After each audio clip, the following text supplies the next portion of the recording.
আগামীকালকে আজকে রাস্তায় নেমে গেলাম, পরের দিন খেলাফত কায়েম হয়ে যাবে। যে রাস্তায় নেমেছে ওরই তো দাড়ি নাই, বেকুব। যখনই বলা হচ্ছে, বলেছি যে যেভাবে গণতন্ত্রের গণসংযোগ চলছে ওইভাবে যদি খেলাফতের গণসংযোগ চলতো তাহলে আজকে ইতিহাস অন্যরকম হতো। তখন সবাই কমেন্ট করে, তাহলে আপনারা নামেন, তাহলে আমরাও নামি, মানে রাস্তায় নেমে গেলেই পরের দিন খেলাফত হয়ে যাবে। তো তুমি তো জানোই না খেলাফত কি, তুমি তো জানোই না শিক্ষার সিস্টেম কি। যদি আমাদের সামনে নামতে চাও, আমাদের সাথে খেলাফত প্রতিষ্ঠার জন্য কেউ নামতে চায়, তাহলে আমি তাকে উদাত্ত আহ্বান জানাবো যে আপনার বাড়ির পাশের যে মসজিদটা আছে ওই মসজিদটায় আগে আপনি 5 ওয়াক্ত সালাতে আসেন। ওই মসজিদটায় আগে আপনি আল্লাহ রাসূলের প্রথম প্রতিষ্ঠান, আল্লাহর রাসূলের খেলাফতের প্রথম প্রতিষ্ঠান, সাহাবায়ে কেরামগণের খেলাফত প্রতিষ্ঠার প্রথম প্রতিষ্ঠান মক্তবকে চালু করেন। তারপরে আমাকে এসে বলিয়েন যে ভাই আপনারা নামছেন না, আমি নামছি। নামেন আগে, ওইটাই তো জায়গা, ওইটাই প্রথম ধাপ, ওটাই প্রথম স্টেপ, ওটা দিয়েই শুরু করতে হবে। আল্লাহ রাব্বুল আলামিন আমাদেরকে এই শয়তানের ফাঁদ থেকে বের হয়ে আসার তৌফিক দান করুন, আল্লাহুম্মা আমিন। আস্তে আস্তে যদি শিক্ষা প্রতিষ্ঠান উঠে যায় তাহলে আপনি জেনে রাখেন এই সমাজ ধ্বংস হয়ে যাবে, এই দেশ গাজায় পরিণত হতে সময় লাগবে না। আপনি আমাদেরকে বলছেন ভাই আপনারা গণতন্ত্রের বিরোধিতা করেন, তাহলে খেলাফতের একটা সিস্টেম দিয়ে যান। আরে খেলাফতের আমি কি সিস্টেম দিব? আল্লাহ রাসূলের সিস্টেম তো তোমাদের সবার চোখের সামনে, তোমরা সবাই জানো। এমন কোন মানুষ আছে যে আল্লাহ রাসূলের এই সিস্টেমটাকে জানে না? খেলাফতের এমন কোন মানুষ আছে যে সাহাবায়ে কেরামগণের সিস্টেম জানে না?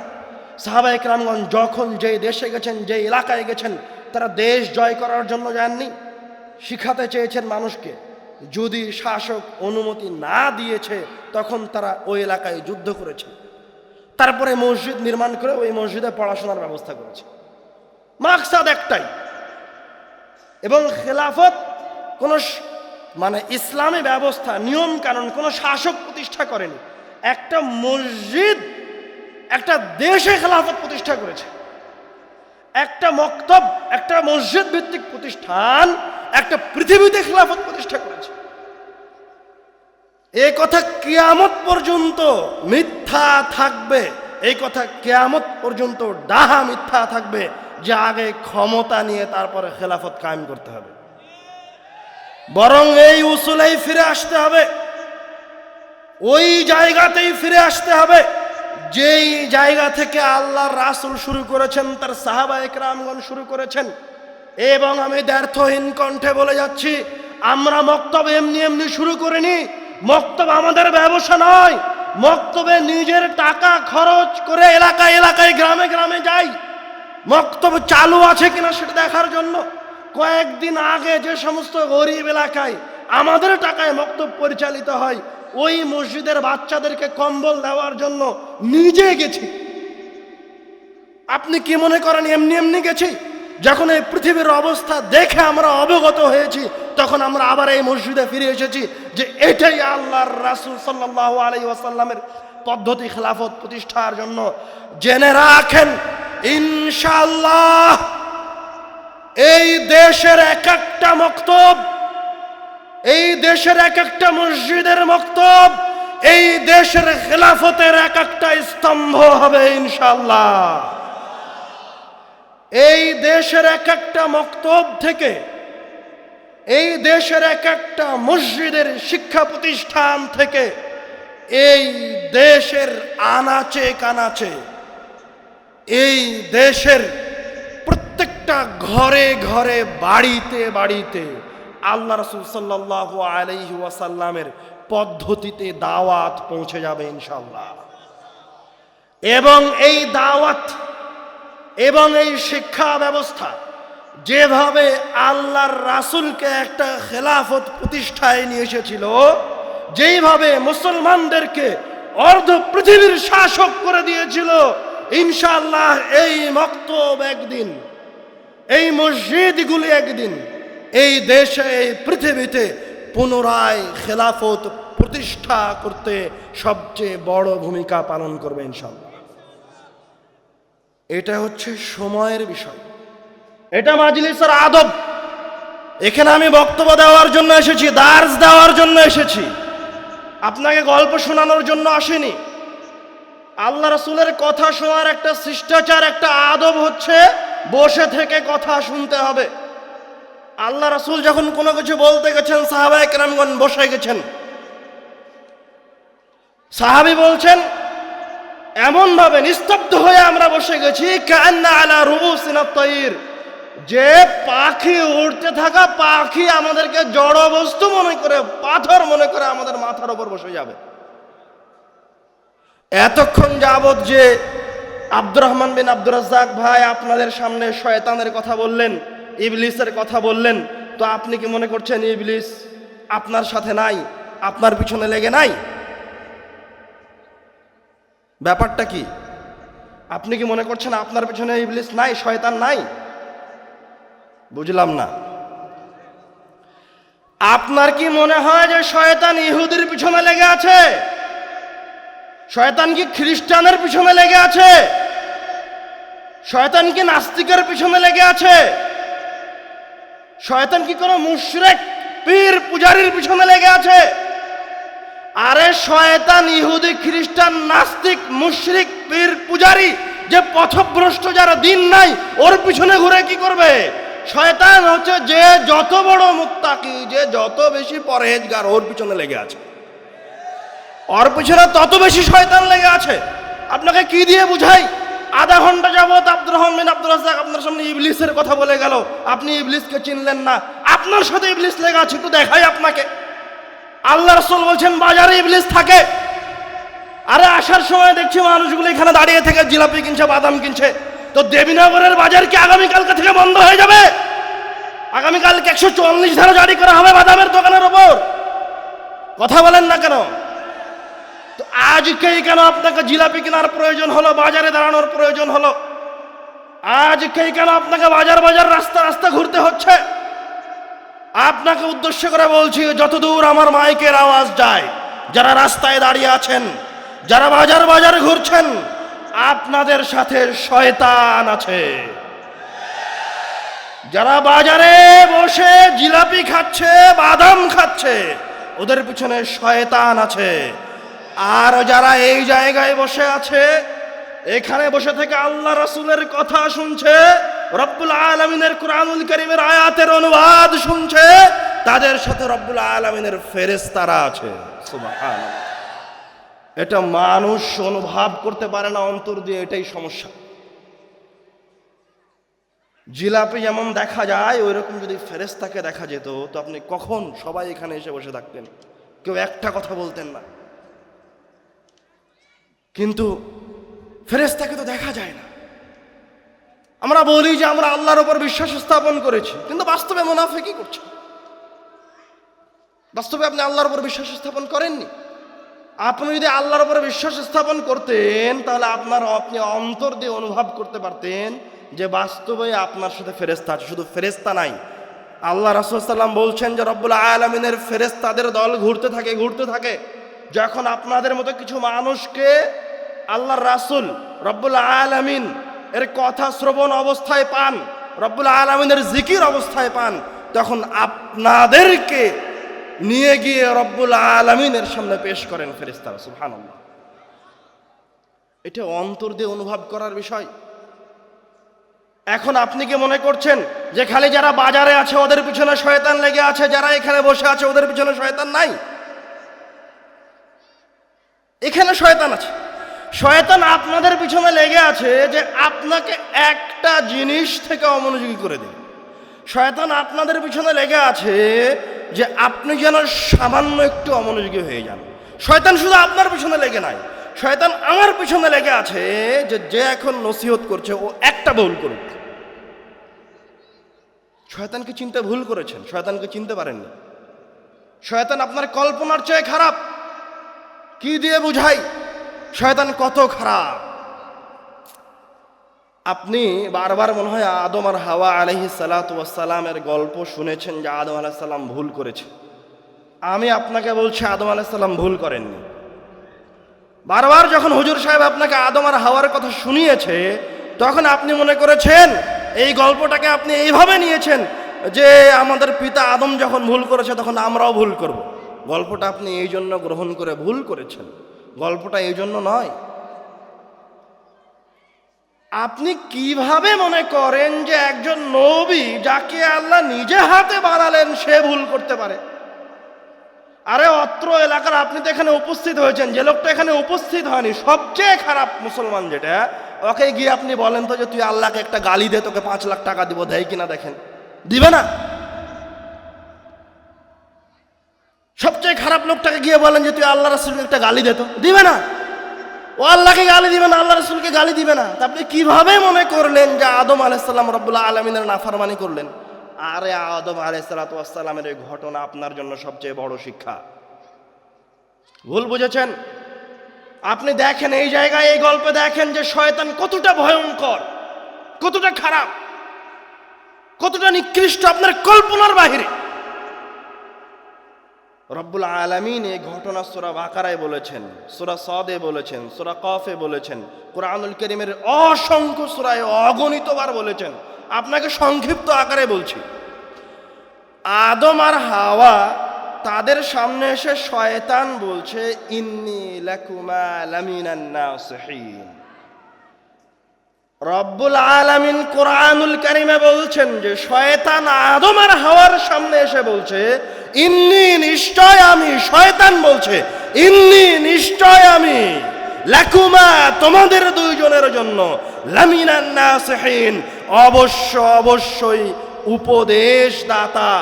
আমি তোমাদের দুইজনের কল্যাণ চাই, তোমাদেরকে ভালো কাজের আদেশ দিতে এসেছি, তোমাদের দুইজনকে সফলতার পথ দেখে দিতে চাই। এদিকে আমার চোখে চোখ রেখে কথা শুনেন, অন্যদিকে তাকাচ্ছেন কেন?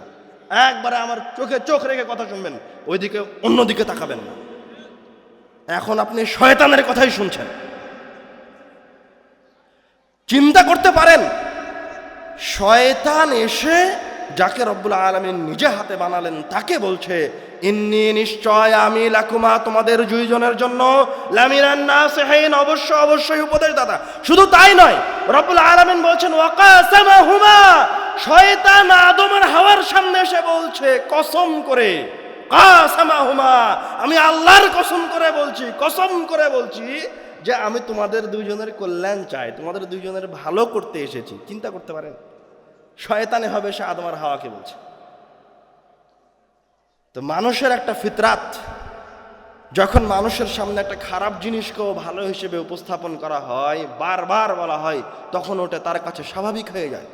শয়তান যখন বারবার এইভাবে ভালো মানুষের রূপ ধরে আদম আর হাওয়ার সামনে বলতে থেকেছে, তখন এক পর্যায়ে আদম আর হাওয়া শয়তানকে বাস্তবেই নসিহতকারী মনে করে নিয়েছে। বাস্তবে আদম আর হাওয়া মনে করে নিয়েছে যে এই লোকটা মনে হয় আমাদেরকে খুব ভালোবাসে, আমাদের কল্যাণ চায়। তখন আদম আর হাওয়া ওই গাছের ফল খেয়ে নিয়েছে। পরের ঘটনার দিকে যাচ্ছি।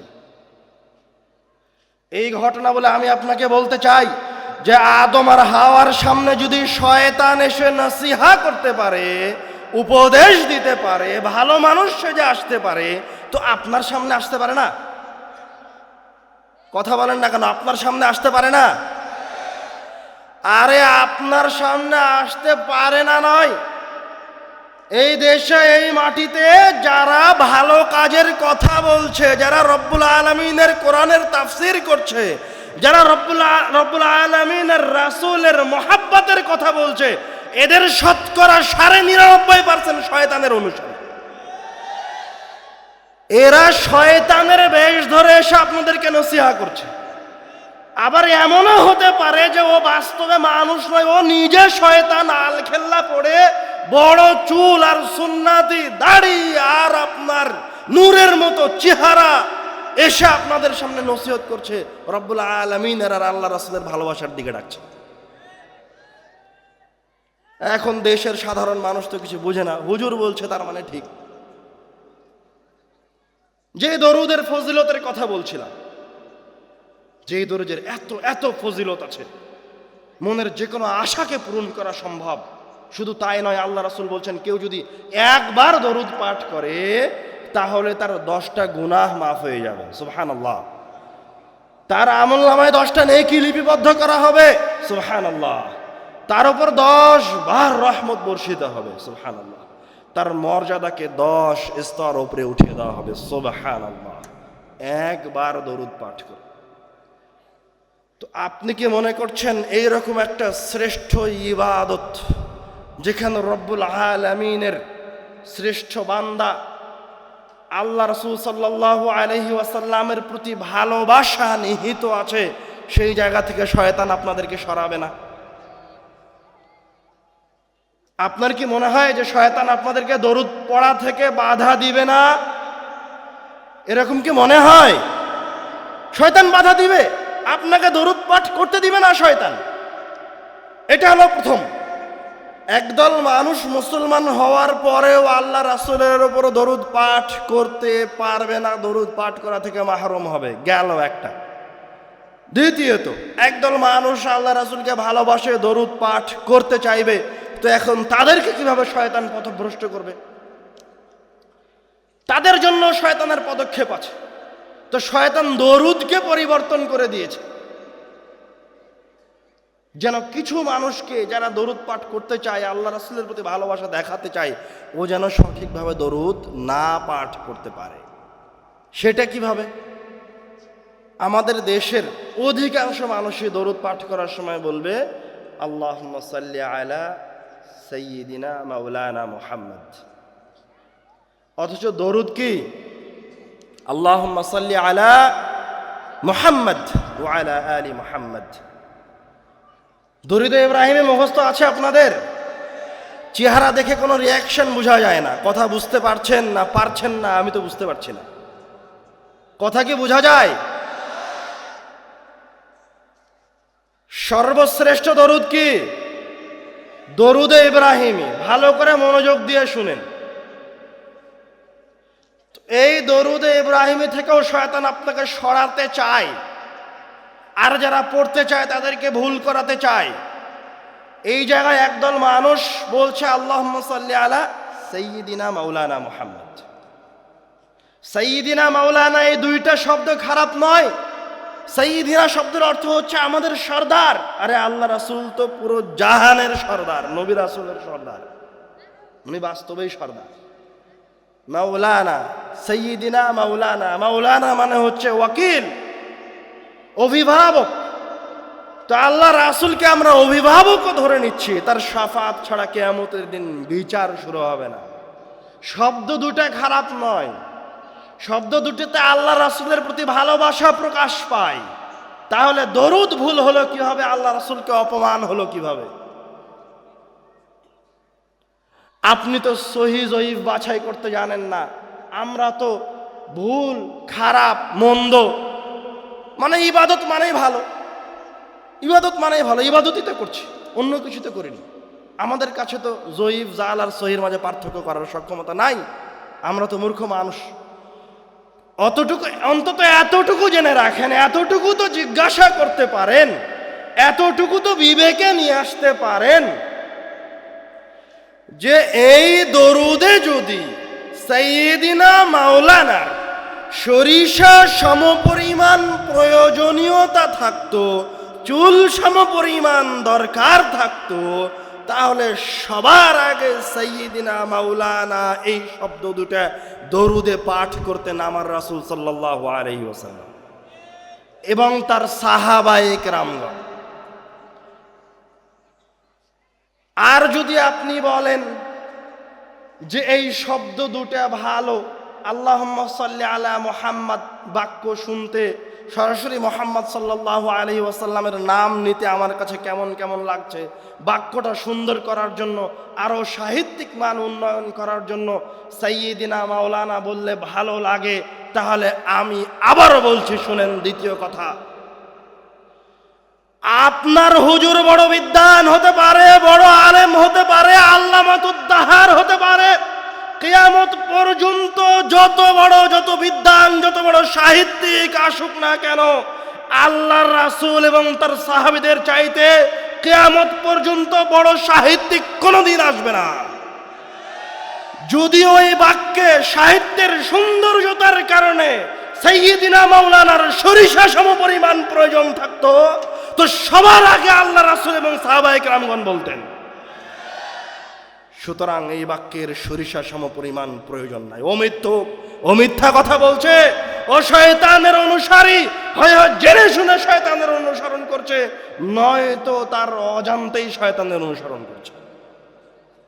কিন্তু শয়তান ভুল পথে রেখেছে, বাস্তবে আপনাদেরকে ভুল পথে রেখেছে। দুইটা পয়েন্ট গেল। 3 নাম্বার পয়েন্ট,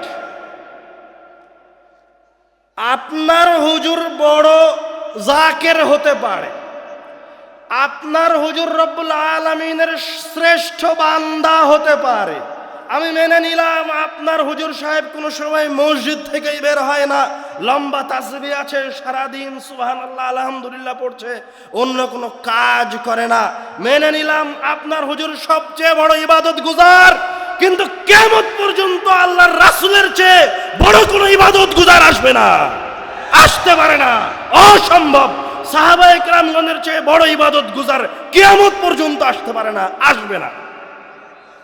সুতরাং ওই জায়গায় কোনো ইবাদত গুজার হওয়ার জন্য যদি ওই শব্দদ্বয়ের প্রয়োজন থাকতো, তো সবার আগে কে বলতো? আবার একই উত্তর, আল্লাহর রাসূল এবং সাহাবায়ে কেরামগণ বলতেন। আপনি শুধু আমল করার সময় এতটুকু জিজ্ঞাসা করবেন, কাজটাকে আল্লাহ রাসূল করেছে না করেন, দোয়াটাকে আল্লাহ রাসূলের না আল্লাহ রাসূলের নয়। মানে সব জায়গায় শয়তান ফাঁদ বেঁধে রেখেছে।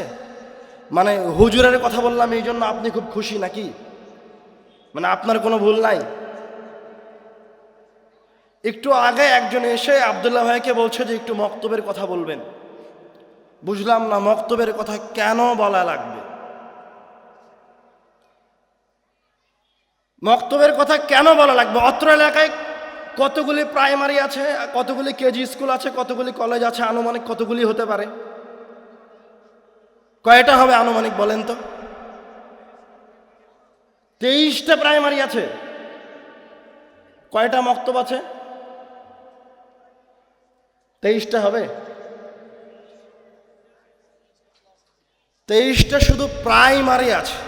মানে ছোট ছোট বাচ্চারা প্রাইমারিতে শিখতে যায়, কেউ এখন আর বুদ্ধি হয়নি। মানে আপনি চিন্তা করতে পারবেন না যে শয়তান কিভাবে তার জালকে বিছিয়ে রেখেছে, ছড়িয়ে ছিটিয়ে রেখেছে। আমি আপনাকে বলতে চাই, ওই প্রাইমারির দিকে যাওয়ার কোনো ফজিলত আছে? ওই প্রাইমারির দিকে হাঁটার কোনো ফজিলত আছে? আর আল্লাহ রাসূল বলছেন, মান গাদা আও রাহা ইলাল মসজিদ, কেউ যদি শুধু মসজিদের উদ্দেশ্যে বের হয়, মসজিদকে উদ্দেশ্য করে থেকে বাড়ি থেকে বের হয়েছে, আদাল্লাহু লাহু নুজুলান ফিল জান্নাহ, রব্বুল আলামিন তার জন্য জান্নাতে অভ্যর্থনার খাবার দাবারের ব্যবস্থা করেছেন। সুবহানাল্লাহ। শুধু তাই নয়, প্রাইমারি কলেজ স্কুলের দিকে যাওয়ার কি কোনো নেকি আছে? পড়তে যাওয়ার কোনো নেকি আছে? আর আল্লাহ রাসূল সাল্লাল্লাহু আলাইহি ওয়াসাল্লাম বলছেন, কেউ যদি মসজিদের দিকে এই উদ্দেশ্যে যায়, কেউ যদি মসজিদে এই উদ্দেশ্যে বের হয় যে সে মসজিদে গিয়ে কিছু পড়বে অথবা আরেকজনকে কোনো কিছু শিখাবে, আল্লাহ রাসূল সাল্লাল্লাহু আলাইহি ওয়াসাল্লাম তাকে হজ করার সমান নেকি প্রদান করবেন। সুবহানাল্লাহ। শুধু তাই নয়, ওই প্রাইমারি কলেজের ঘরের ভিতরে বসে থাকার কোনো ফজিলত আছে? এবার মসজিদের ঘরে বসে থাকার ফজিলত দেখেন। আল্লাহ রাসূল সাল্লাল্লাহু আলাইহি ওয়াসাল্লাম বলছেন, মাজতামা কওমুন ফি বাইতিন মিন বুয়ুতিল্লাহ, যখন কিছু মানুষ মসজিদে একত্রিত হয়, ইয়াতলুনা কিতাবাল্লাহ, একত্রিত হয়ে রব্বুল আলামিনের কিতাব থেকে তেলাওয়াত করে, ইয়াতাদারাসুনা বাইনাহুম, মসজিদে বসে থেকে পড়াশোনা করে, তাহলে কি হয়? ইল্লা নাযালাত আলাইহিমুস সাকিনাহ, মসজিদে বসে থেকে পড়াশোনা করার কারণে তাদের উপর রব্বুল আলামিনের পক্ষ থেকে শান্তি প্রশান্তি নেমে আসে। সুবহানাল্লাহ। ওয়া গাশিয়াতুহুমুর রাহমাহ, রব্বুল আলামিনের রহমত তাদেরকে আচ্ছাদিত করে নেয়। সুবহানাল্লাহ। ওয়া হাফাতহুমুল মালায়েকা, ফেরেশতারা তাদের পাখাগুলি দিয়ে তাদেরকে ঘিরে রাখে। সুবহানাল্লাহ। ওয়াযাকারাহুমুল্লাহু ফী মান ইনদাহ, আর রব্বুল আলামিন যারা মসজিদে বসে আছে তাদের কথা, রব্বুল আলামিন যারা মসজিদে বসে আছে তাদের কথা রব্বুল আলামিনের আশেপাশে যে সমস্ত ফেরেশতারা আছে তাদের সামনে। মানে আপনি বুঝতে পারেননি, এখন আপনি আমার কথা বুঝেননি, এখনো বুঝেননি, এবার বুঝেন। মসজিদের দিকে হেঁটে যাওয়ার ফজিলত আছে, মসজিদে বসে থাকার ফজিলত আছে, মসজিদের দিকে পড়তে যাওয়ার আলাদা ফজিলত আছে, মসজিদে বসে থেকে কোরআনুল কারীমের আয়াত তেলাওয়াত করার আলাদা ফজিলত আছে। তারপরেও আপনি আপনার সন্তানকে মসজিদে পাঠাতে পারেননি, ব্রাকে পাঠিয়েছেন, মানে আপনি শয়তানের দাসত্ব করেন। আপনি নিজেকে যত বড় মুসলমান দাবি করেন না কেন, আপনি যত বড় আল্লাহ রাসূলের ভালোবাসার দাবি করেন না কেন, আমি স্পষ্ট ভাষায় বলে গেলাম যে আপনি আল্লাহ রাসূলকে ভালোবাসেন না, আপনার ভালোবাসা শুধু মুখে আছে, বাস্তবে নাই। আর আপনার মসজিদের সভাপতিটা ভালো ইমামকে কোনোদিন ওই মসজিদে রাখতে দেয় না, এলাকার মানুষ ওই মসজিদে ভালো খতিবকে, ভালো শিক্ষককে রাখতে পারে না, অথচ প্রাইমারিতে যান, ব্রাকে যান, কলেজে যান, এক একটা শিক্ষকের বেতন 15, 20, 30 হাজার টাকা। আর আপনার মসজিদের শিক্ষকের বেতন 2, 2.5, 5, 7 হাজার সর্বোচ্চ, আর ভালো মসজিদ হলে 10,000। ওই মসজিদটা কার? রব্বুল আলামিনের। ওই মসজিদের চাষাবাদের দায়িত্ব কার উপরে আছে? অত্র এলাকার মানুষের উপর আছে, ওই সমাজের মানুষের উপর আছে, ওই মসজিদের সভাপতির ওপর আছে। তার মানে আপনার সন্তান যদি ওই মসজিদকে ছেড়ে দিয়ে, আপনি যদি ওই মসজিদের আবাদ ছেড়ে দিয়ে, আপনি যদি বেশি টাকা দিয়ে আপনার সন্তানটাকে প্রাইমারি আর ব্রাকে পড়ান, তাহলে আপনি রব্বুল আলামিনের ইবাদত করছেন না, আপনি এখন শয়তানের ইবাদতে লিপ্ত আছেন।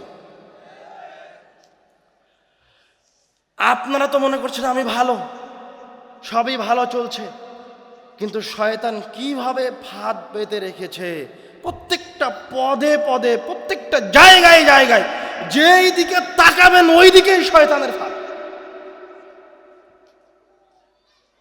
যেই দিকে ঘুরবেন সেই দিকেই শয়তান ফাঁদ পেতে রেখেছে। আপনাকে হুজুরের কথা বললাম যে হুজুর শয়তানের ফাঁদে পড়ে আছে। আমি আপনাকে বললাম যে শুধু হুজুর নয়, এলাকায় যত মানুষ আছে, এলাকায় যত মানুষ আছে সবার উপরে শয়তান কর্তৃত্ব করছে।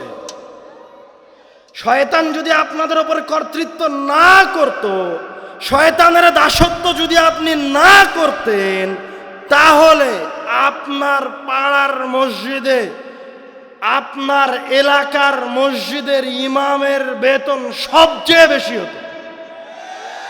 আপনার মসজিদের সভাপতি যদি শয়তানের দাসত্ব না করত, আপনার মসজিদের কমিটি যদি শয়তানের অনুসারী না হতো, আপনার এলাকার মানুষ যদি শয়তানের তাবেদারি না করত, তাহলে ওই এলাকায় সবচেয়ে ভালো শিক্ষক, সবচেয়ে যোগ্য শিক্ষকটা মসজিদে থাকতো।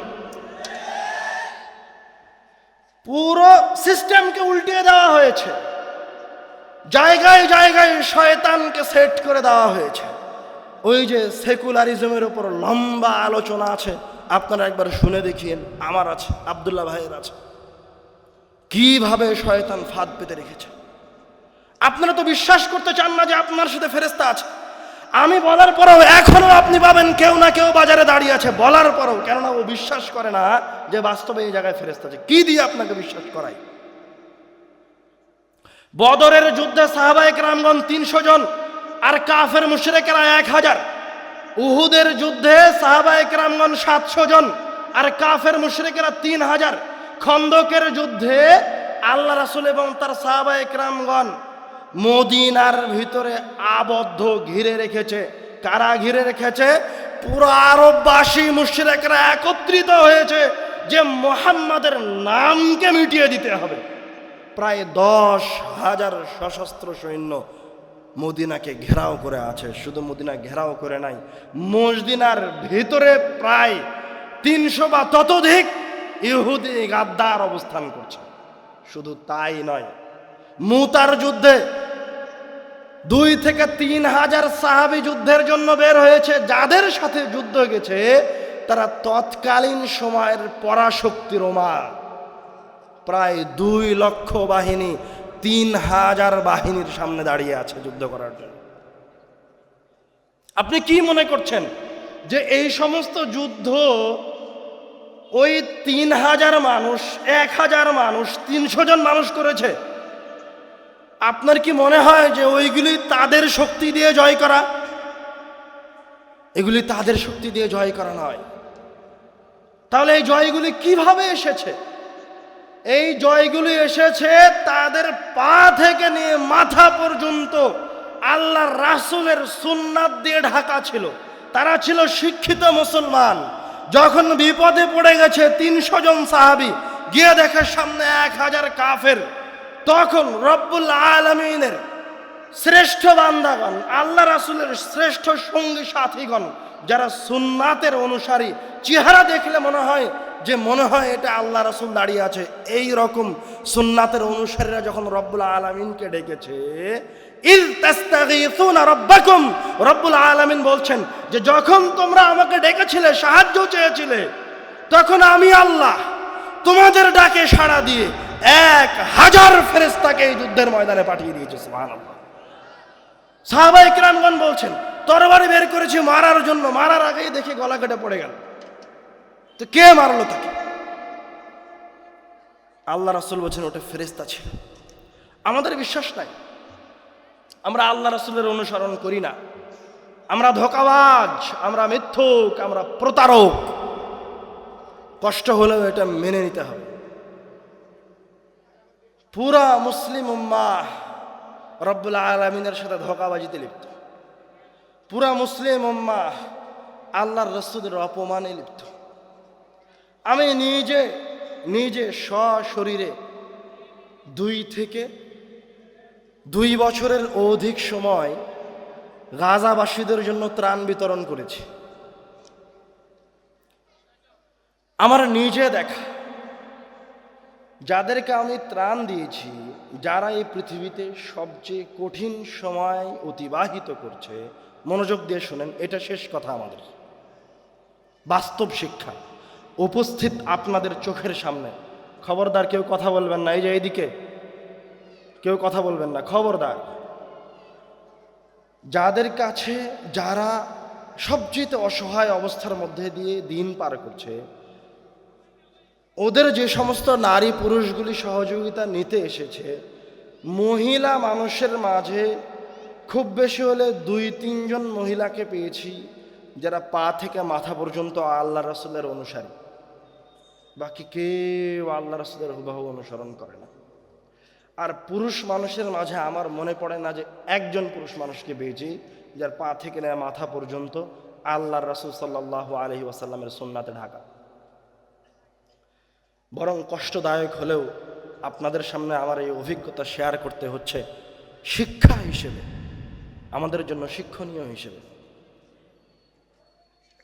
ক্যাম্পাসে যখন আমি ছিলাম, প্রায় 120-এর অধিক দেশের ছাত্র আজহারে পড়াশোনা করে।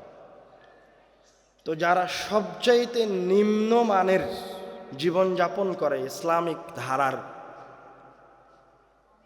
যারা সবচেয়ে বেশি আল্লাহ রাসূলের সুন্নাতকে অবমাননা করে, সিগারেট খায়, টাকনোর নিচে কাপড় পরিধান করে, গান বাজায়, তারা হচ্ছে ফিলিস্তিনি ভাই বোনেরা। শুধু তাই নয়, একজনের বাড়িতে গেছি সহযোগিতা করার জন্য, আমি বাড়ি বাড়ি গেছি। যার বাড়িতে গেছি ওই মহিলা আর তার ছেলে মিশরে আশ্রয় গ্রহণ করেছে। ওদের বাড়িতে যখন বোমা পড়ে, তখন বোমার আঘাতে ওই মহিলার একজন সন্তান শহীদ হয়ে গেছে, আর একজন সন্তান আঘাতপ্রাপ্ত হয়ে তার 2 পা কাজ করে না। মহিলা ওই সন্তানকে নিয়ে মিশরে এসেছে।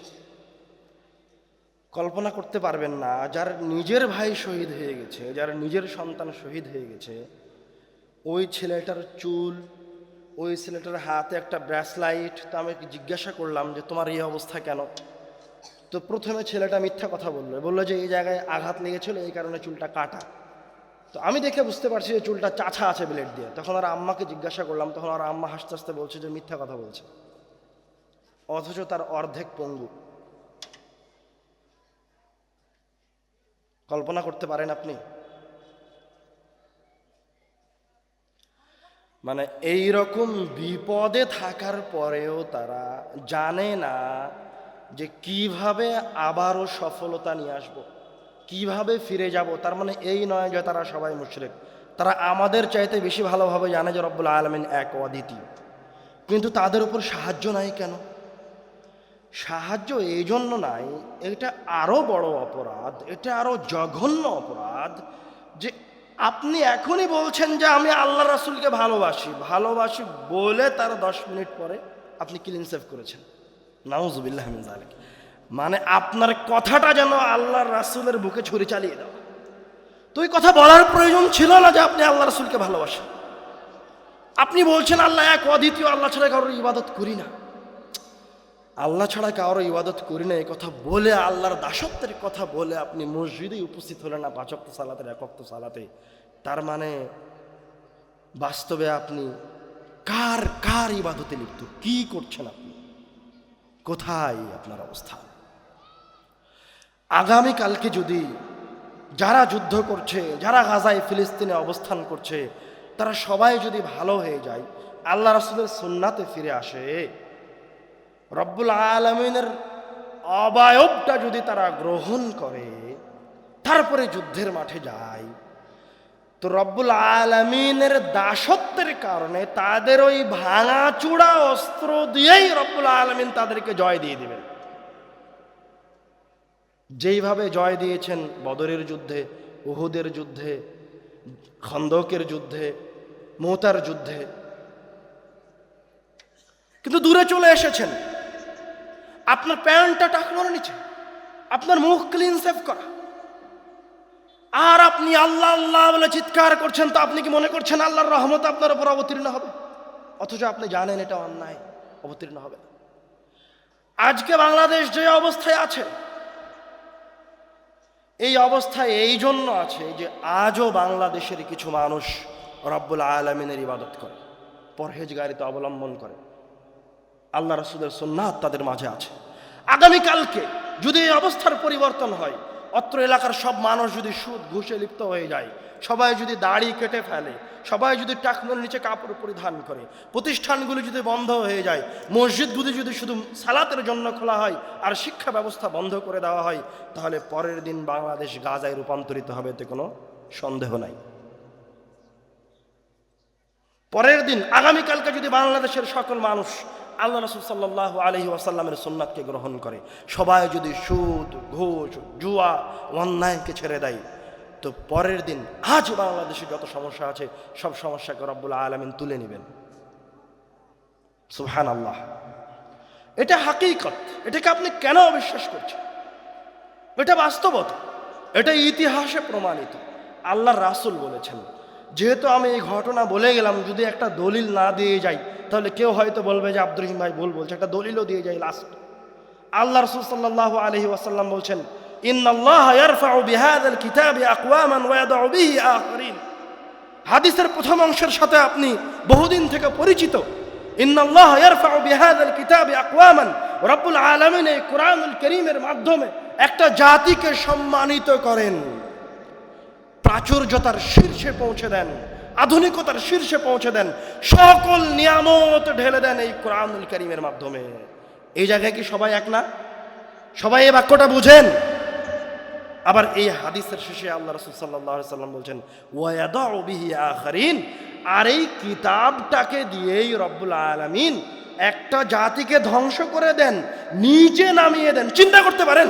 মানে একবার প্রশ্ন করেন যে কোরআনুল কারীমকে দিয়ে রব্বুল আলামিন একটা জাতিকে নিচে নামিয়ে দেন, ধ্বংস করে দেন, অধঃপতনের অতল তলে নামিয়ে দেন। সেটা কিভাবে? সেটা কিভাবে? সেটা এইভাবেই যে আপনার হাতে কোরআন মাজিদ আছে, আপনার প্রত্যেকটা পাড়ায় পাড়ায়, গ্রামে গ্রামে মসজিদ আছে, প্রত্যেকটা এলাকায় এলাকায় মাদ্রাসা আছে। কোরআন মাজিদের, মাদ্রাসার, মসজিদের কোনো কিছুর অভাব নাই, কিন্তু ওই মসজিদ, মাদ্রাসা, ওই কোরআনুল কারীম আপনার অধঃপতনের কারণ হয়ে দাঁড়িয়েছে।